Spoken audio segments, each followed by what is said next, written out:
Hello guys, so andito po tayo sa may Joyful and kung makikita nyo meron dito silang isang malaking puno ng Jabuticaba. So yan, sa dalawang lapad po mahigit ang presyo niya. Pero mas malaki pa po siya sa akin. And may mga bunga na rin po siya. Yan po. So for me, I think kahit dalawang lapad mahigit ito, well worth it po sa presyo niya kasi nga again, ang taas-taas na po niya.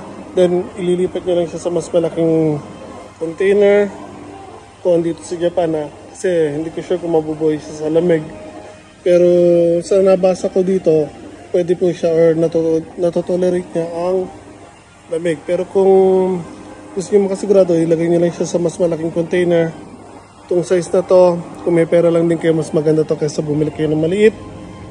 And siya, napapakinabangan na po agad. So again, Jabuticaba, dito po sa may Joyful Honda.